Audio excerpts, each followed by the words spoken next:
The Atrocious Tormentors and the Squids Revenge is a true Tales production. Please take a moment to subscribe to this channel, which helps us so much, and don't forget to like if you think we deserve it. 7 pairs of eyes suddenly were transfixed on what was not 3 feet before them, their arms outstretched, gripping the guardrail, helpless and defenseless, all 7 awaiting to see what will happen next, as slimy tentacles slowly slithered thick like telephone poles, each one the size of a tree trunk. Slithering and slimy, awkwardly an eyeball peeps over the ship's hull. The eyeball is kind, blue eyes. The eyeball had to be the size of a ship's anchor. It was a large eyeball, and Willie reasoned anything with an eyeball this large would have to be very large indeed. At that moment, as Willie turned to assess the situation for the crew, he looked at them all hanging, when he felt a liquid covering his face. It was black ink. He looked across and watched as his beloved seamates were all covered in ink, and he snuck a look towards the beast, and it had a jet pointed from under its tentacles that was spraying ink all over the motley gang. Then, just as quickly, as they hutting on for dear life, the boat resumed its normal horizontal position with a large wave of water emanating from both sides, and the boat sat flat once more. The crew relieved, back on their feet, spitting black squiddy liquid from their mouth. It was a troll, a spoof. The animal had every intention of humiliating us, and getting ink on us was his magnum opus, his ultimate flip-off, said Willie. He turned to face the crew. You know what this means? This means war. With that, Captain McAllister found his pirate's cutlass and ran to the side of the ship at the place where he only moment ago was hanging for grim death. Now he shouted at the sea, yelling with red-faced outrage, "Come on, come on! 3 will have you!" As his sabre wobbled in the breeze, arm extended, a mighty commander on the bow of his ship yelling absurdities at an absent squid. But the sackwid was not absent, and Willie's bravado was only so exuberant because he believed the squid had inked and fled. But the squid was right beneath him, in the water. Now, squids in nature, it must be understood, can grow fairly large. Most are nothing more than small jelly-like creatures making a living on the seafloor, but every now and then nature throws craps, and comes up all 6s because this particular squid grew to the size of a monster truck. It is over 400 years old and just a teenager. It's funny how age and size have a correlation. The bigger something is, the longer it lives. The smaller, like a buig or a fly, well, they live weeks. A squid this size has a brain 10 times the size of a human's brain. Indeed, if you ever happened to be around on the seafloor when this squid was resting or hanging around thinking, you would notice that in the darkness on the seafloor, when this squid thinks, his head glows blue. This, I assure you, if you were there to witness it, would amaze you. And it is this fact, his superior squid intelligence, where McAllister made his first mistake. After his short tirade and display of bravado, Willie saw something glimmer in the water directly beneath him. Just when he was going to call out to the crew to point it out, a long tentacle reaches out from the water and wraps around Willie's waist tightly and lifts him, turning him upside down. He flounders in disbelief, wailing his arms around like a manic music conductor. The tentacle gives Willie a knock on the head with the ship's deck, then returns him back to standing position, then releases, unfurls its slimy grip, then disappears. Wobbly on his feet, Willie dizzy and unfocused, incredulous about the experience he just endured, his crew still stunned, frozen, watching the spectacle suddenly snap out of their trance and rush over to assist their captain surrounding him. Then Sven turns towards the water. Look. Sven pulls his telescopic Praet's looking glass to discern what his eyes could only just make out. There on the cove, right on the sand, sat a large wooden chest with metal and brass hinges. He could clearly make out the lettering on the large antique padlock. It had the word Solace right on the lock. Pointing excitedly and dancing and singing, he pushes the looking-glass into the group's hands, and someone grabs it to view the same thing Sven saw as he pointed excitedly. Willie, suddenly revived by the hint of good news, commandeers the looking-glass fro Daniel and spies it carefully. Slowly, with conviction, he said, "Yes, that, ladies and gentlemen, is what we came for." And with that he spat, "Simon, lower the raft into the water." It was getting warm. There was not a cloud in the sky, and the sun beat down like a heat lamp. There in that raft, the boarding party of 4, Lily, Simon, Sven, and Captain McAllister, ventured towards the suspicious object sitting so openly and innocently out in the sun. How long had it sat there? Who put it there, and what, if anything, was inside? These urgent questions were the topic of conversation as Simon rowed the raft with some effort into the beachhead. The remaining crew sat sipping ginger beer, oiled up and tanning in the sun on deck chairs and sunglasses, lifting glasses to offer cheers and congratulations from a distance. "Hurry up, Simon! Can't you row faster?" Sven snorted. Simon picked up the tempo, and Sven seemed mildly satisfied as he changed the topic. "You know, if you still demand a 50% share and we 6 must split up the other half, there had better be a king's ransom in that chest, or this 6 months of my life would have been hardly worth the effort, not to mention risking my life twice a day." Willie smirked, satisfied that Sven, who had only 6 months ago had him in a chokehold over the matter, was smug quietly, that he got his way, and after all it was his boat. "Don't worry, Sven, baby, all will be resolved in less than a few minutes." He resumed worrying about the distinct possibility that there really actually could be nothing in that treasure chest.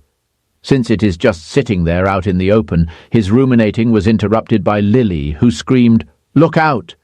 A stream of what looked like black squid ink, so tight it looked like a fire hose stream, straight across the raft, missing Willie's head as he ducked to evade the treacherous squid's attempt at more punishment. "Hurry up!" Willie shouted. "Row! Row!" Then, impatient and frightened when he instantly recalled the upside-down head-through imp he was meted out only 10 minutes earlier by that horrendous creature, he snatched the oar from Simon's hand and pushed him out of the rowing seat so he could apply his full effort to getting out of this squid-infested water. He rowed at twice Simon's speed and got the raft to the beach in 4 minutes flat. Coming upon the chest, it was so rotten and old, the 4 of them stared at it. It was wedged deep in the sand, and crustaceans were colonizing it from beneath. "What now?" said Sven. "The rule number 1 for pirates finding treasure chests. Check the weight." So they both gripped one side to give the object a tilt to discover its heft, and they were not disappointed. Gold coins are heavy, bullion is heavy, jewels and diamonds are heavy. "This chest is heavy," laughed Captain William McAllister's, now quite certain he had finally made his fortune. From the deck of the Sea Dog, tiny figures in the distance seem busy with something on the sand, and there's a distinct yell. One of the figures is yelling something, but Daniel and Isabel don't really mind. The cool drinks in the warm sun have been a delight, and the rum has most recently been added to the beverage rotation, making for a sparkling morning. Redfin himself couldn't believe there actually was a treasure, and feels mighty silly he is only getting 1/6 of 50% of whatever is in there. I think Willie wants something said Redfin to the indifferent couple. Redfin slowly meanders to the bow of the ship as if to get slightly closer. He yells, "What?" The distant crackle of a man's voice is impossible to decipher, but he watches intently the small figure in an attempt to glean meaning from the sight. All 4 figures on the beach next to the chest are now facing the boat and yelling with their hands waving. Redfin is perplexed. He turns to commune with Daniel and Isabel when he notices a squid the size of a Toyota truck climbing the main mast of the ship's rigging. Its tentacles using the ropes as grip, it is almost right to the top 200 feet in the air. "Quick, man, get the harpoon!" Daniel cranes his neck at what Redfin is alarmed about and snaps into action. The squid is using the main mast as an anchor, letting its tentacles drop down towards the deck to harass the 3 crewmates, while its other 4 tentacles secure it to the mast. It has access to the deck of the entire boat, and feels around with urgency trying to find a body to grab, and it finds one. Isabel gets plucked from her sun lounge on the ship's deck and lifted into the air. The squid's tentacle gives her a heave and throws her head first into the sparkling green sea. In that moment, Redfin's got the harpoon gun loaded and pointing right at the blobby part of the squid's body.